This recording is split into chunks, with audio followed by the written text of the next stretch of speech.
welcome back. Just look at these before we go on. Look at these. Look at these. Come on, someone. Yeah, these are beautiful dogs. We'll tell you why they're here in a second. But before we go on, if you live in Oxford... Now, as everybody knows, China is accelerating out of poverty, and lots of Chinese people are now getting seriously rich. And the current must-have amongst Beijing's movers and shakers is making headlines here.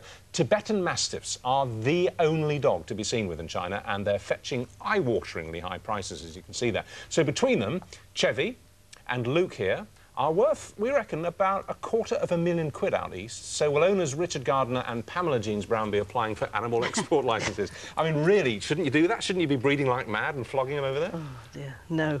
No, not at all. I don't know where they got that figure from, anybody. What do they sell for here? About £850. So they're still quite pricey. And well, for big dogs often are about that sort of price. They're not anything, you know, exorbitant. You can pay an awful lot more for something like a bulldog. Everyone says that the dogs, the mastiffs they have, the Tibetan mastiffs they have in China, are actually virtually twice the size. Is that right? They say that. I mean, there's good old stories that Marco Polo found them the size of donkeys. Well, donkeys in Tibet are a lot smaller than the donkeys we know.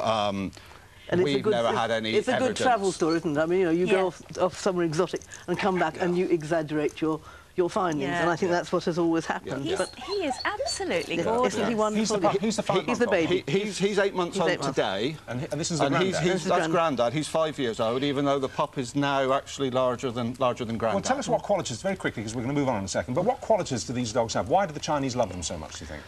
What's great about them? I mean, I think the Chinese love them more than anything. They are actually very rare in Tibet and China now. Yeah. I mean, they're very, very rare indeed. They're very rare throughout the whole world. There's about 350 in this country. Really? About 40 puppies a year. Yeah, we only have about, in the country, about 40 puppies a year. But they are also, I mean, the bitches come into season once a year. OK, but what are their personalities like? Yeah, I mean, they are an excellent guard dog. Oh, really? They are what they were bred for originally? Yes. They were originally bred by the nomads to guard the flocks. And also as guardians outside at monasteries as well. Really? And they have got a Tibetan huge... monasteries. Tibetan monasteries. They have a magnificent bark. I mean, they have a really deep bark. Will they speak for us, if we say speak? Well, I'm not. They have had a couple of barks out in the weight room. I don't know that he will actually. Something has to really frighten him.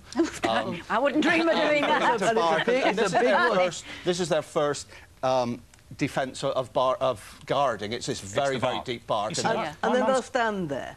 And they're big and they're impressive. Yeah. And you'd be a fool to go near her, wouldn't you, really? Well, if I say to my mum's Labrador, Holly, speak, she speaks. So hang on. Yeah, well, no, He'll play with you. You'll get... Well, the Tibetan Mastiff is very intelligent. Yeah. He won't do anything unless he sees a reason to do it. Speak! Speak, I command you. Oh, shut No, up. you've lost That was embarrassing. He said, he did bark quite well in the dressing room just now when one of the girls tried to sneak in. She quickly ran out because he frightened her and he barked. Well, you're a lovely dog. Beautiful. But they have enormous dignity, I think. That's what I like about them as well. You know, they're not... I mean... And they're aloof. Give us a love, come on. Yeah. They'll love you, but on their terms. Well, he's loving me on my terms. I'm loving it. Yeah, no, they adore people, providing they feel that the owner is comfortable with you. Yeah. They will be fine with you. If he sensed I wasn't happy with you, he wouldn't be there with you now. He'd be here growling his head off, and you wouldn't come near him. Thank you. Thank you very much. We'll sort of move on from Tibet to Cornwall. Because Rick Stein is probably, in fact, I would say more than probably, Cornwall's most famous...